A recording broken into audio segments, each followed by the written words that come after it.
Hi guys, நம்மளோட சேனலில் இன்றைக்கி என்ன பார்க்க போகிறோன்னா ஆஃப்ரிக்கன் க்ரீன் கனூர் அண்ட் காக்டெயில் தான் பார்க்க போகிறோம். எந்த ஒரு பேர்ட் நம்மளுக்கு நல்ல ஒரு பெஸ்ட்டாக இருக்குன்னு சொல்லிட்டு தான் பார்க்க போகிறோம். அதுக்கு முன்னாடி சப்ஸ்கிரைப் பண்ணால் பார்க்குறவங்க சப்ஸ்கிரைப் பண்ணுங்கள். வாங்க வீடியோக்குள்ளே போகலாம். இந்த காக்டெயில் நம்ம ரொம்பவே சிக்கிலேருந்து வாங்கியாச்சு. ஆனால் ரொம்பவே சைலண்ட்டான பேர்ட் தான். பசிக்கிறப்போ மட்டும் கரைய ஆரம்பிப்பாங்க. இப்போ கொஞ்சம் கொஞ்சமாக செல்ஃப் ஃபீடிங்கும் எடுக்க ஸ்டார்ட் ஆகிட்டாங்க. இவங்க நம்ம வீட்டுக்கு ஒரு 3 வீக்ஸ் கிட்ட ஆக போகுது. ரொம்பவே சைலண்ட்டான ஒரு பேர்டாக தான் இருப்பாங்கன்னு நான் நினைக்கிறேன். சிங்கிங் பேர்ட் கூட சொல்லலாம். இப்போ தான் கொஞ்சம் கொஞ்சமாக வாய்ஸ் எடுத்திருக்காங்க. ரொம்பவும் துருன்னு இல்லாமல் சைலண்ட்டாக இருக்கணும், ஹார்ஸாக பிஹேவ் பண்ணக்கூடாதுன்னு நினைக்கிறவங்க இந்த மாதிரி காக்டெயில் சிக் வாங்கி வளர்த்துக்கலாம். ஏன்னா ரொம்பவே சைலண்ட்டாக தான் இருப்பாங்க.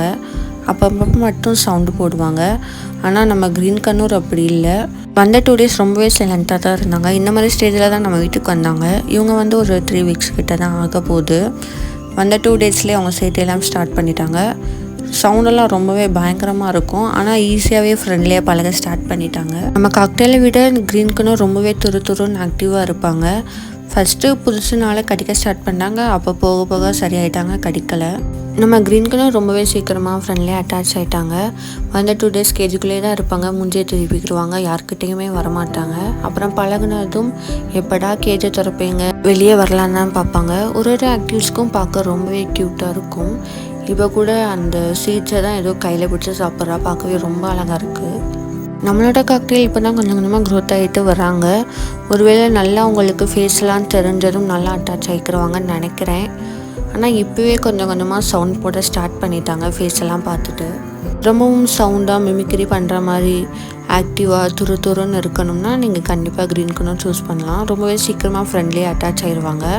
ஆனால் ரொம்பவே சைலண்ட்டாக இருக்கணும், இந்த ஹார்ஸ்லாம் இல்லாமல் சைலண்ட்டாக மெயின்டைன் பண்ணணும்னா நீங்கள் காக்டெயில்ஸ் வாங்கிக்கலாம். ஆனால் நீங்கள் பேர்ட்ஸ் வாங்குறது முக்கியம் இல்லை. எந்த ஒரு பேர்ட்ஸ் வாங்கினாலும் ப்ராப்பராக மெயின்டைன் பண்ணணும். அவங்களுக்கு ஃபுட் வைக்கணும். என்னென்ன ஹெல்த் இஷ்யூ இருந்தாலும் நம்ம பார்த்துக்கிறணும். அப்படி இருந்தால் மட்டும் இந்த மாதிரி பேர்ட்ஸ்லாம் வாங்குங்க. இல்லை நம்ம சும்மா வாங்கிட்டு ஃபுட்ஸ் மட்டும் வச்சா மட்டும் பார்த்தாது. அவங்களோட கொஞ்சமாக டைம் ஸ்பெண்ட் பண்ணால் தான் அவங்களுக்கு நம்மளோட ஃபேஸ் மெமரியில் இருக்கும். ஈஸியாக ஃப்ரெண்ட்லியாக அட்டாச் ஆகிடுவாங்க. நம்ம புஜ்ஜி பற்றி உங்களுக்கு தெரியும். ஆனால் புஜ்ஜி பறந்து போயிட்டாங்க. டோரா விட புஜ்ஜி தான் கொஞ்சம் ஆக்டிவாக இருப்பாள், துருன்னு இருப்பாள். டோரா கொஞ்சம் சைலண்ட்டாக தான் இருப்பாங்க. ஒரு பேர்ட்ஸ் அப்படி இருப்பாங்கன்னு நினைக்கிறேன். நம்ம இப்போ க்ரீன் கனரையும் காக்டெயில்ஸும் ஒரே கேஜுக்குள்ளே தான் வச்சுருக்கோம். ஜாரா ஆனால் ரொம்பவே துருன்னு இருப்பாள். டோரா ரொம்பவே சைலண்ட்டாக தான் இருப்பாள். ஜாரா கடிக்க போனால் இல்லை தலையில் ஏதாவது ஏறி நின்றால் கூட டோரா சைலண்ட்டாக தான் இருப்பாள். நீ என்ன வேணுமோ பண்ணிக்கோன்னு. ரொம்பவே சைலண்ட்டான பேர்ட்னால் நீங்கள் காக்டெயில்ஸை சூஸ் பண்ணிக்கலாம். நம்ம வைக்கிற ஃபுட்டை ஒவ்வொருத்துக்கு சாப்பிட்டுக்கிட்டு ரொம்பவே சைலண்ட்டாக தான் இருப்பாள். நம்மளோட காக்டெயில்ஸ்க்கு ஜஸ்ட்டு 3 வீக்ஸ் தான் ஆகுது. அதனால் கூட சைலண்ட்டாக இருக்கலாம்.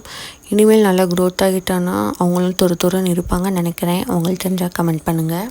என்னை பொறுத்தவரை 2 பேர்ட்ஸும் பெஸ்ட்டான பேர்ட்ஸ் தான். நீங்கள் ஆஃப்ரிக்கன் க்ரீன் கனூர் சூஸ் பண்ணிங்களா இல்லை காக்டெயில்ஸை சூஸ் பண்ணிங்களான்னு சொல்லிட்டு கமெண்ட் பண்ணுங்கள். நம்மளுடைய டோரா அண்ட் ஜாராவோட நெக்ஸ்ட் vlogல பார்க்கலாம். மறக்காமல் பெட்ஸ் பிரின்சஸை லைக் அண்ட் சப்ஸ்கிரைப் பண்ணிட்டு போங்க.